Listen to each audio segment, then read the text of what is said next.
This is Joshua from the future. Ooh, that was a spooky future ghost noise. Excitingly, we spoke so much in our battle of the Wonkas that we're going to have to split this into 2 parts. So how exciting. Part 1 is going to be about Wonka, and part 2 will be about Charlie and the Chocolate Factory and Willy Wonka and the Chocolate Factory. Enjoy, I guess. Hello everyone, and welcome to episode 9 of the Slated Double Features podcast. I know, who would have thought we'd have got this far? With your hosts, Joshua Francisco Mitchell, and the scrum diddly umshut, Matthew Vivian. Oh, how are you, Matt? Thank you very much. I am stupendous. That's a very Wonka-themed word. Well, I don't know what else will he say. He says the stupidest things, doesn't he? He speaks like Says Russell a lot of Brand. things that don't make sense. Yeah. Yeah, today we are doing, if you've seen the title, you know what we're doing, but I'll verbalise it anyway. We're doing Wonka, we're doing Charlie and the Chocolate Factory, and we're doing Willy Wonka and the Chocolate Factory. We sure are. Absolute so it'll be Wonka interesting to... It is. And what's the joke you wanted to open with today? I don't want to steal it from you and it come up naturally. I don't want to pretend like you haven't rehearsed it. So do you want to start with it? I don't know what it is. Oh, what? I don't know what it is. The one you messaged me the other day. Do you want me to say it? Yeah, you say it. She be wonking on my willy till I chocolate. Wait, what? Chocolate? Was that yours? What? I think you said something like that. But not until chocolate. That's the wrong end. That's how it's going wrong if that's what's happening. All right, say it. You say it. I'll say you have to say the joke.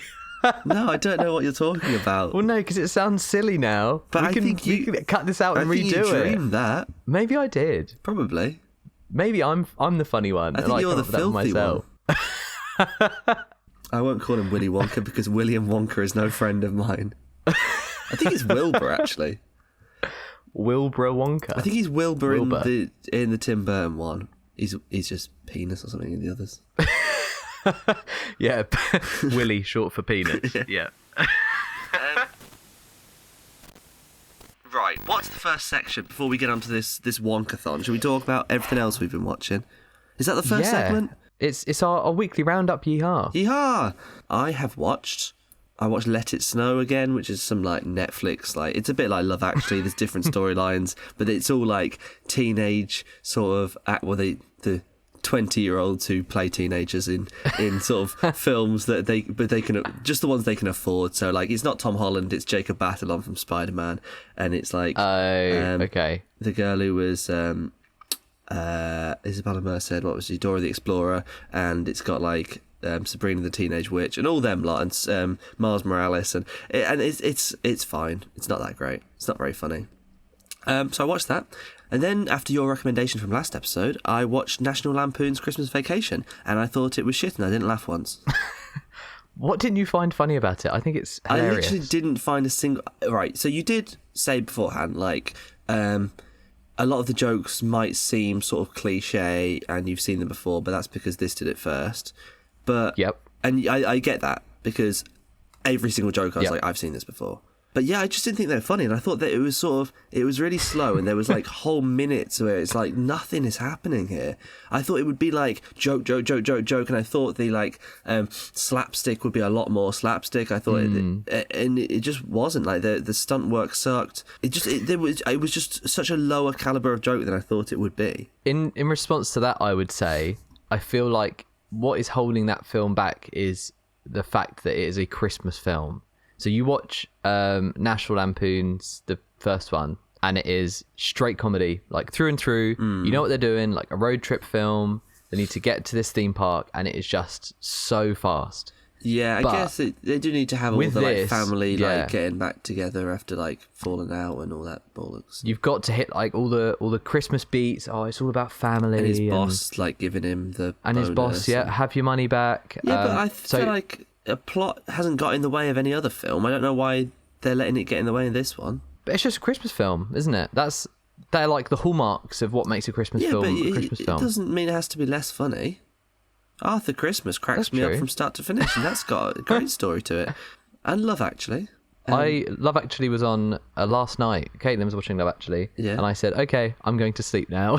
Well, you're an idiot. You're a fool. Does that count as watching Love Actually? Ah, you I love that film so much. The last thing I remember is Liam Neeson talking to his son. How can you... And I'm like, give it a rest, Liam. I don't understand how you can possibly like National Lampoon's Christmas Vacation more than Love Actually. Love Actually is so just beautiful in every way and really funny. And then this is just like...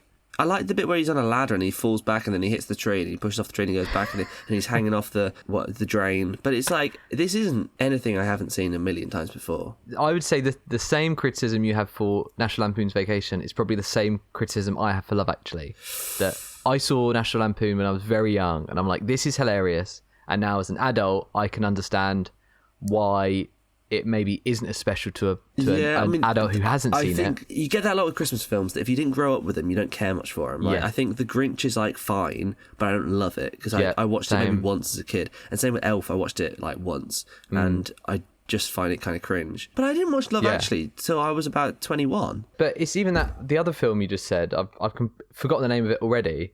Let It Snow. Teenagers Love That's Actually. shit, yeah. But that's just... If you were a teenager, maybe beat for beat Love Actually, isn't it? Pretty much. If you watch that first and then watch Love Actually, you'd be like, well... Well, I mean, it's the the same in that it's different, like, romances, but they all, like, kind of know each other and that, but... I bet it's woke, isn't it, that new one? What have you been watching? I have not had time. I've just been working. We've been in Shottersborough this week, so it's been like... Don't know where it is. Hour 40 drive in the morning. That's gross. 2 hours back. So I've been working on 5 hours sleep. Why don't you just every get night. a hotel? Because or like we don't earn enough to be able to afford a hotel. Can you not ask like the facilities guys if you can crash in a trailer? It's just been wet all week. It's been so cold. Yesterday, because it's like getting pitch black at 4 o'clock now. We're doing continuous days. And it was 5 p.m. and they called Rap and the third said, right, we need to see Castaway. Bloody hell, I'm a runaway. So I heard Rap. All the sparks lights went off. Pitch black. Yeah. Locations were fanning around. Didn't put any work lights on. So I've taken one step, hit a ground board, and then just face planted. So I've got a massive bruise on my elbow. I've got like, I don't know if you can see, a line down my hand. Oh yeah, I can see that. From where I hit the ground board. Yeah. I've got a golf ball size bump on my leg. Brilliant. So that's what I've been watching. Yeah, they should have like big floodlights at unit base. Yeah, they should do. When it gets dark. Cool, you haven't watched anything then? I haven't seen anything. But what we have done recently is wrapped on the Elf film. We have wrapped on the Elf film. That was really fun to film, I think. I think you had a good time, didn't you? You only did one day. But yeah, I was only able to go for one day, but it was brilliant. I really enjoyed it. Yeah, it was really fun. I reckon it'll be out about the 20th of December. It basically all hinges on, currently, my laptop is on its last legs and it can't run Premiere anymore. And your laptop has legs? Shut up. And I've got another laptop, which is someone for my dad's work, which I use for exporting, but it can't really run Premiere either. So I'm going to set up today a virtual thing for editing. This is really boring. Basically, I can't edit, and we'll see what I can do. If I can get it out for the 20th, great. But I think it's looking pretty good. I'm excited with it. I wish I had more B-roll. I'm really excited. But it'll be fun. The cast are really funny. I'm sure we'll talk about it next week when it's out. We'll do that as the short, I reckon. Yeah. But yeah, I'm really excited. That's amazing. I'm very excited to see it. And we may have, this may be cut depending on our discussion afterwards, but we may have a little extra exclusive in interview with the writer, one of the writers and one of the stars of the short. So that could be very exciting. That's a first for this channel, like an in-person interview, but I think it'd be really nice. So hopefully we can pull it off. But if we don't, you won't hear this, so you won't even know it was a plan. Exactly. What's next? Are we going straight into Wonka? I think we wonk. Let's wonk. We go straight wonking. Oh my god, it's time to wonk our willies. Josh, why don't There we go. That was the joke. I knew you had a joke. Right, why don't you tell everyone the plot of Wonka? Oh boy. So picture this. Famously sick Victorian lad-looking Timothy Chalamet plays a young version of Willy Wonka. He lands in what seems to be a French-type place, maybe Paris, maybe not, with dreams of setting up his own chocolate shop in a square known for chocolate shops in this place. However, there are a chocolate mafia, believe it or not, that run the city, and so do everything they can to stop Mr. Willy Wonka from selling his chocolates. It leads him to being imprisoned in a hostel, in a B&B, and a lot of just doing his best, raising people up in the way that only Willie can. Willie can only raise people in the way that he does. Yes. And by the end, Willie rises, and he... Willie rises. He is strong. He is straight. He erects and he's his shot. firm as well. Like he really he is. He is at the start, he's a bit more floppy and a bit more like people walk all over him. And yeah. But some people like that though. Some people like. But he gets sort of hit and bashed around enough that he becomes really firm by the end. What did you think to Wonka? It was just Paddington. And I like Paddington. So, I thought, for the most part, it had that Paddington charm. I love how it had loads of, like, British comic actors in it. I laughed a couple of times. I didn't know it was going to be a musical going into it, and so when he started singing, I immediately was like, oh, God, because Timothée Chalamet, he's got an all right voice, but he's not the best. But actually, I loved it. I thought that was quite charming. I love a musical. I just think Timothée Chalamet was horribly miscast. I agree. I think we'll talk about it a bit more later. Yeah. But because we've had to watch this, Charlie and Willie in very short succession, I just really hate how Gene Wilder's rendition of the character has slowly morphed from a very eccentric man, a kind of an ordinary guy, but he's very eccentric, into just an unwildly freak. He's just freakish in this. He's freakish in Charlie and the Chocolate Factory. I think Gene Wilder's is kind of a freak, but they're freaks in very different ways. Yeah, very different ways. It's strange because Wonka is like a spiritual prequel to Willy Wonka and the Chocolate Factory. So there's like certain things they carry over. They have like, what as he says, like scratch that reverse it. He says a couple of times as bloody Gene Wilder, and then Timothée Chalamet says it, and like Pure Imagination's in it, and the Oompa Loompas being like orange with green hair. Other than that, it's so different that it's just a really weird mix of stuff, I thought. And Timothée Chalamet doesn't play it even remotely like Gene Wilder, so it doesn't, because I watched that last night, Wonka, and then I watched this morning Willy Wonka, and it even though they're supposed to be like almost the story flows in from one into the other, like they really don't, because as soon as you meet Willy Wonka, it's like, well, this doesn't feel anything like that Timothée Chalamet character. So the two films feel so disjointed. You mentioned at the start that it's very Paddington-esque, because same director, the very, very talented Paul King. Paul King, yeah, he does do the sort of family films, I guess, like British family films, then having like a large ensemble, quirky characters, and a lead who is just perfect in every way, great role model, who just influences those around him. It really is just Paddington. So this was written by Paul King and Simon Farnaby. I love Simon Farnaby. You've heard of Simon Farnaby?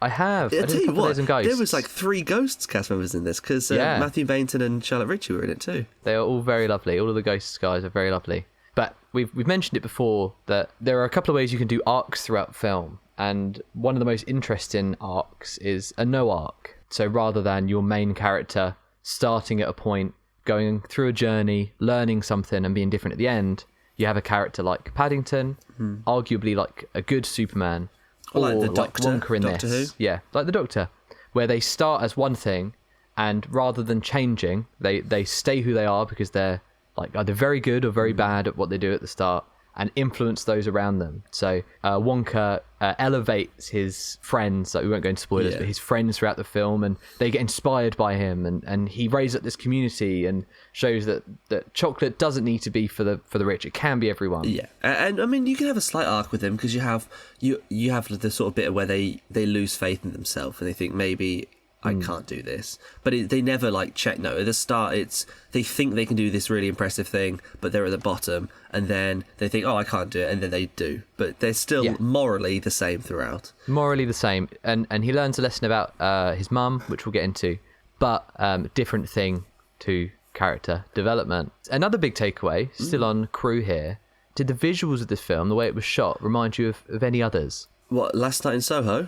No, I get hints of that. I get hints of that. To me, it's more what's his name? Old Boy. Yeah, Old Boy. Did he do? Wait, which? Oh, was it the shit Old Boy? Right? No, the good one. Oh, the good one. Okay. Yeah, because Yeah. I see that cinematographer. I see his name in the credits of just about every film. I remember he did Last Night in Soho, but I see him around a lot. But he does really varied things. Yeah. But they always look good. So- I mean, this shot was shot well. He did the most recent It, Old Boy, Is it Last Night in Chung Soho, who shot? I'm just thinking from the top of my head. Handmaiden. It's something like that. Yeah. What a great body of work. Filmography. It's great. Filmography, that's the word. Very big cast in this. Who did you? So I actually thought they were all really great. I didn't like one of them. Who didn't you? Well, yeah, obviously not fucking Timothée Chalamet. Who is there someone else you didn't think was good? I didn't like Noodle. I thought she was just like a plank of wood. Then maybe we could have got someone slightly better, but it is difficult to cast children. She wasn't the strongest in the ensemble, but she was a child. But it was great. Keegan-Michael Key playing the head policeman. Yeah, he was I guess. Olivia Colman, Rowan Atkinson, Hugh Grant, which I think we should talk more about. Yeah, I got a bit more mixed views on the Oompa Loompa. But the Oompa Loompa Sally was Hawkins plays his barely in mum. it. Yeah, Sally Hawkins, yeah. Matt Lucas. It's just kind of the who's who for quite modern British comedy, which is lovely to see. Is it Tom Davis, the one who's he's in it. He's in loads of British things like this. He always plays like a sort of, I guess like a friendly giant, although he was a bit less friendly in this. And Phil Wang was in it at one point. Yeah, so have you been reading the interviews with Hugh Grant about the mocap? No, but I'm guessing he didn't think much of it. When I was watching this, I was like slagging it off. See, I haven't heard him say anything, but I was watching the movie thinking, like, I bet Hugh Grant did this entirely for the money and he had a horrible experience. So I think he described the mocap suit as a crown of thorns and said he was so uncomfortable the whole time. He said he wasn't directed very well because he could never get a straight answer as to whether they were just capturing his face or his body as well. So even if they did record his body, he didn't know what he was doing, so it was all replaced. So it's just a facial capture that they used. But it's just bizarre. It looked really weird because he was clearly like CGI, like all of him. Not even even his head. Orange his face and stick it on if you need to.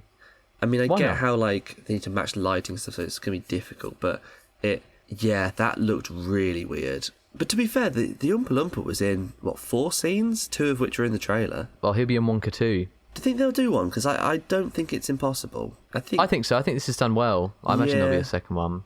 I just don't feel like what the hell can you do from a second one? Just have him Wonk again. Yeah, but after a refractory period, you can Wonk again.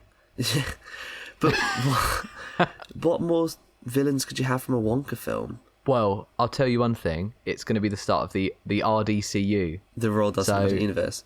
Well, the next one, it'll be him. Actually, the twits were in it at the end, though. It'll be him and a giant peach or something. There'll be like big crossover. It'll be him and Roald Dahl's fox. I do think as well, I didn't mention it before, but like Roald Dahl's Matilda the Musical, the one from like last year or whenever it was. The Tim Minchin one. Yeah. That felt very similar to this as well, like totally. That was much better. Same universe. I love that. A Roald Dahl title card at the start now. Well, that was the same one there before that, yeah. No, well, I can see them milking it. If Warner Brothers has the rights to his whole like filmography, which I guess they don't because Netflix did those Wes Anderson things. I don't know what the deal with their deal is because I thought Netflix bought them all, but I don't know. I guess not, but. Yeah, because Netflix did the other one. They did Roald Dahl. They did, Matilda. And the Wes Anderson shorts. Yeah. Maybe it's just this then Warner Brothers bought. I mean, Roald Dahl books are really good, so I kind of... What more is there to do? Maybe I mean, there's like, James and Giant Peach who do an updated version. They did the BFG a few years ago. Spielberg did, and no one thought it was very good. But then I've heard George's Marvelous Medicine being turned into a film. Okay. Maybe it's similar to, like, you know, the Marvel... DC kind of rights issues they always have, where it's like, only Disney can use the it might be like when they had Fox and Disney, the film versions or something. So this is only exclusively based off of the film, the Gene Wilder film, not the book, or I don't know. It might be. That's why like the Oompa Loompa was the same. Yeah, because Warner Brothers did those. Okay. Maybe. Who knows? When Fox was making like X-Men movies, it was really weird how they had like you can do these characters but not these characters, and then they both shared the custody of Quicksilver, but like everyone else was like different. Yeah, I saw a tweet today that was talking about The Boy and the Heron, and it was I think I saw Pixar Pixar saying, "Oh, we're so creatively bankrupt. I guess we have to do sequels." And Ghibli saying, "We physically cannot stop this old man from making creative marvels just out of nowhere." Yeah. It's all very similar, isn't it? Yeah. But what did you think about this? Did you think it was creatively bankrupt? Did you think it justified its own being when you've had a very classic version and a shit remake? No, the original was the shit one. No, the remake was the good one. No, you're wrong.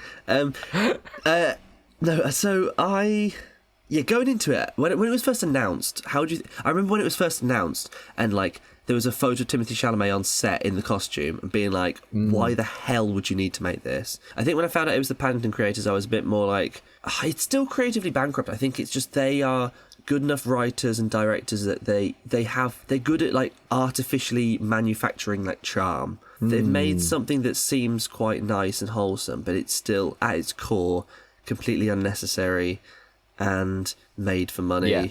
And I just find this is not the first time this happened in a movie, but when they're doing all this talk about how the greedy, I can't remember what it is, they talk about like the greedy and the needy. There's some rhyme, but I can't remember how it is. But how the greedy basically just take everything in the world, and the needy has nothing.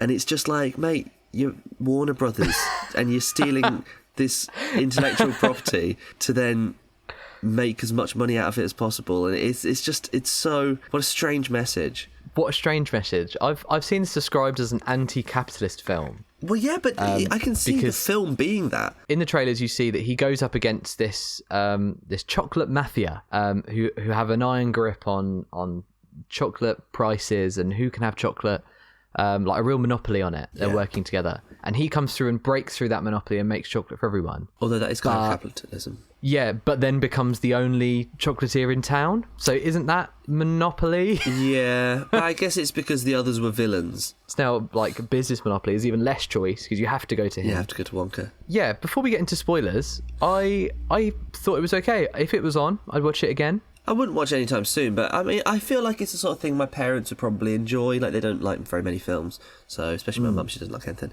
So if it was like, give it a couple of Christmases, if it's on the telly and then we need something to watch as a family, I can see us putting it on. I thought it was a bit too long though. Like, watching Willy Wonka this morning, a lot happens, and it is just like, it's so fast paced. Which I think works well because it's sort of, the first half is fast paced because everyone is like desperately trying to get a golden ticket, and the second half is fast paced because it's like you need it to be an absolute sensory overload, like the weird stuff happening, and so you can't slow it down. And I think this movie it really takes its time, that nothing's ever really in a rush. And how long's Willy Wonka and the Chocolate Factory? Like 100 minutes? I think Wonka is about maybe 115, so I guess not too different, but it feels so substantially longer. I felt like I was in the cinema forever. Willy Wonka is an hour and 38. Wonka is an hour 56. Yeah. It felt so much longer. You could cut 20 minutes out of Wonka. Should we get on to spoilers? Not that there's a great deal, to be honest. I mean, it's a sort of movie where, it's a kid's movie. You know from the start, if you just follow the structure, you kind of know where it's going. If you're an adult person, you can paint out the entire structure of the plot from start to finish. Yeah, so very similar to Paddington, but I much preferred Paddington. I think it just has the charm. This Paddington doesn't have. 2 especially. I think some of the weird set piece choices were bizarre, like the giraffe coming back. Yeah, well, they used it again as if that's something in their arsenal, but it's like, well, no, because you need to re-steal it. Like, you could just use anything then. If they kept the giraffe, then fair enough. It kind of tries to build this big world of everyone is so obsessed with chocolate, which is similar to Willy Wonka and the Chocolate Factory. Yeah. But what makes Willy Wonka and the Chocolate Factory, I think, so good that we'll talk about in more detail, that it's from a child's point of view. Yeah. So it makes sense that you're viewing this world and, oh my God, everyone's so obsessed with getting this ticket. And even adults, like the teacher has said, I'm getting out of class to go and get this ticket. So you understand why this Wonka mania is sweeping, because you're viewing it from a child's point of view. But in this, it's from him, and he's very eccentric, and it's the same issue that I have with Charlie in the Chocolate Factory, that I don't think it's interesting when you go into him. I personally feel like I'm fine with all three versions of it, doing like, Gene Wilder, totally mysterious, we know nothing about him. I think that works very well. But it's probably my favourite way of doing it. But I still think giving a backstory to him in Charlie and the Chocolate Factory really worked, and I think it kind of worked in Wonka too. Although I think the backstory is a bit more boring, so I didn't like it as much. But I don't have an issue with it as an idea. It's more he shouldn't be the lead character. He should still have mystery about him. Absolutely, I think it. He should be like the Doctor. Yeah, because Doctor Who, the Doctor, he may be like top billed and he's got a lot of screen time, but the companion's the main character. Like they're the one we see it through their eyes. He should be coming in and out of the lives of these people. And it should probably be from Noodle's point of view, really. Yeah, I think so. I think that would have made it a lot more compelling. Yeah, there was a great supporting cast. Who's the guy from not Luxury Comedy, from The Mighty Boosh? I can never remember his name. I don't know. I've never seen The Mighty Boosh. I only know Noel Fielding. Larry Chuckleworth is the character. Richard Fulcher. Yeah, I think Olivia Colman kind of understood exactly what was needed. Yeah. I think she was great. She did a lot of heavy lifting in the cast, that over-the-top comedy that she's known for before kind of these high dramatic roles. And that is also why I don't think Noodle worked for me, because she played it completely straight. These people were just on different levels. Yeah. Like you've got Simon Farnaby, you've got Matt Lucas, you've got all of these great comedians who really understand the task. Yeah. That I think is slightly out of kilter with Timothée Chalamet's.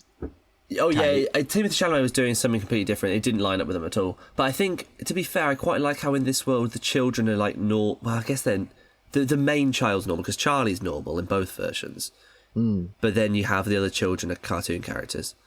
So I guess it kind of worked on Noodle was normal. But then Timothée Chalamet was Willy Wonka was like the second most normal character in the film.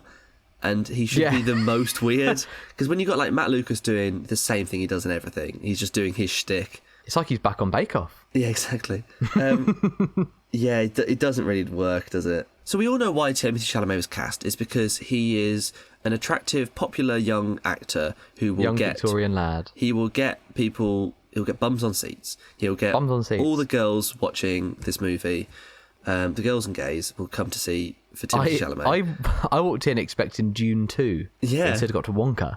But that's why I hate that sort of casting. And it's... it's not just this movie, but like anything The Rock's in, for instance. It's like he gets people to watch movies for some reason. People will come and see the new Rock film. They'll come and see the new Timothée Chalamet film.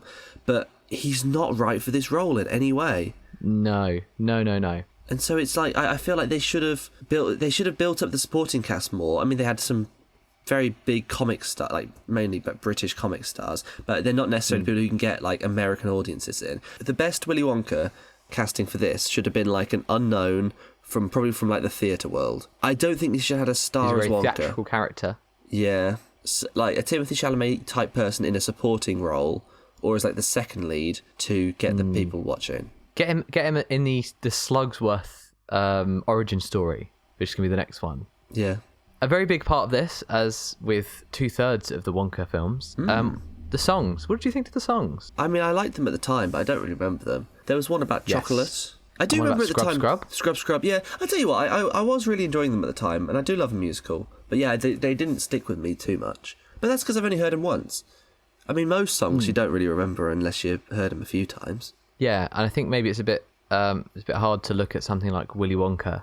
Well, yeah, exactly. Pure Imagination I've known my whole life, and I've got a golden ticket, and So throughout, I was like, okay, I like the fact that Pure Imagination was used as a little returning motif when he's thinking about something.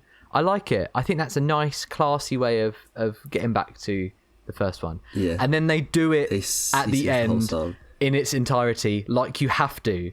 Like, oh yeah, we're doing another Willy Wonka. I have to do this song. You don't. I wouldn't be don't too do it. against it. Like, I just don't think Timothée Chalamet doesn't have the right sort of charisma. He's too normal. He's too like hot and too like. But his voice is so like normal. He can't like belt out the show tunes. He can't.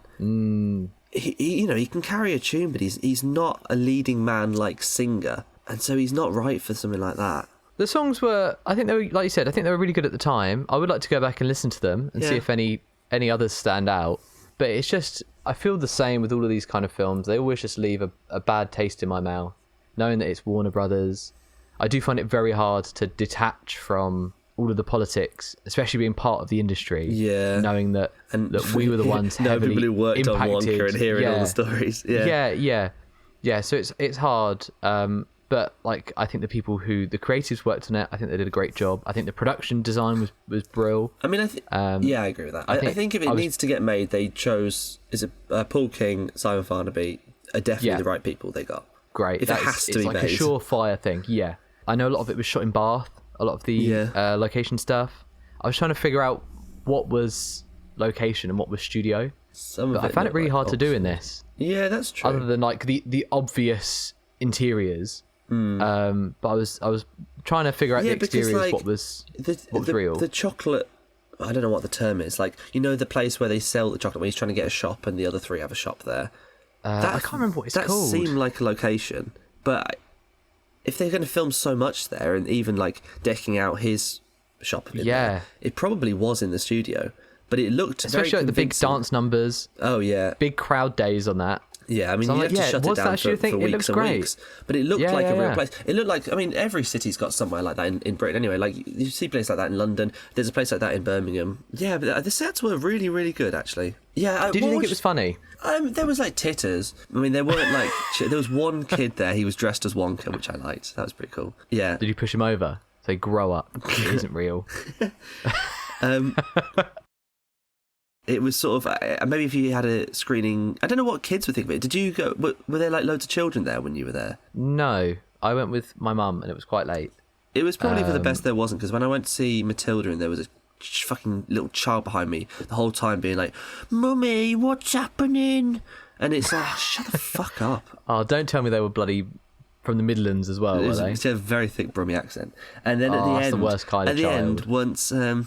like Trunchbull had already been defeated, and Miss Honey is like saying like, I want to adopt you. Like the little kid went like, Mummy, I'm scared, and it's like, why are you scared of that bit? Trunchbull's Did you turn around and say that? Yeah, it's like, of all the bits of the movie, why are you scared there? That did my head in. She really annoyed me. One thing to talk about actually before we move on, because it's more relevant with the next one. What did you think to the old Sally Hawkins lore in this? Well, this is his mum. Yeah, the old backstory of him being a little boatman, little seaman. It was fine. I mean, Willie the seaman. I think, I think we both agree that it's better when he doesn't have a backstory. But I don't mind him having a bit of one, and he had a bit of one. I kind of wish we didn't see it. I kind of maybe wish we just heard about it. Just for a little bit more mystery. Or if he had a sort of like Heath Ledger Joker type origin where he kind of tells it different every time, so it's not really true. Yeah, well, you needed some form of motivation for it, other than he's just obsessive about chocolate. And I think it's good enough as any. Yeah. And the nice Paddington-like moment at the end where he has the chocolate and he now he can read, which was quite a nice little thing, learn to read. And then he can read, and he reads the note from his mum saying like, the chocolate isn't important, it's who you share it with. And then he shares it with all his friends. That was a sweet little moment. Yeah, but then I didn't understand how she was there at the end. And then she just vanished. I didn't quite understand that bit. Could you explain that bit? Yeah, so she just abandoned... Maybe that's for the second one. Like, so it turns out she's not dead. She just abandoned him. And now my God. She's there now. She's appeared now that he's rich and famous. Wow. And so the second one will probably be her trying to come back into his life. And he's like, no, you didn't do anything for me. You abandoned me. And it turns into like a marriage story-esque drama. Yeah, real like well, because the audience is going to grow with it. So maybe it's good if they do more of a mature film. Yeah. You might be like 10 by the time the next one comes out, so that's like perfect demographic. Yeah, Noodle will be like, they'll say like, oh, come on Noodle, eat your chocolate. She's like, fuck off Mum and Dad, I don't want my chocolate. And she becomes a stripper because she's 18 by this point, and it's nude as in naked, Noodle, and that's her stripper name. And she's going through addiction and all of these issues, so it's like, it really grows up the audience. That's a great idea. Definitely. Chocolate addiction. What if he puts like additives into his... Well, chocolate has additives in, doesn't it? And so people are like getting like hooked on it, and you have like parallels towards like the crack epidemic and stuff. Yeah, the opioid crisis. Maybe he starts just shooting up with it. That would be quite... I mean, like... That'd be sick. Because you could have like maybe a recovery story for Keegan-Michael Key. Yeah. Oh, that'd be great. Or he gets he goes off the chocolate and onto the even harder stuff, like, you know, the gobstoppers and the... What are they called? Like pixie sticks. Like the sherbet. Yeah. So what would you rate it? I gave it 3.5. I gave it 3.5 as well. I enjoyed it. I thought it was very well made. I just think it didn't overly need to be made. Didn't need to be made. It was purely just a studio sort of, not made out of any love, made out of, it's just, it wasn't an idea come up with by a artist. It was an idea come up with by a businessman, and then they got some people who they got the best people for the job to do manufacturing charm to make an entertaining enough family movie. Yeah, 100%. I think everyone involved did a great job, and I think it really shows. I think there's a lot of time, a lot of effort put into it. But yeah, didn't need to be made. Put the money towards something else. Yep, I agree.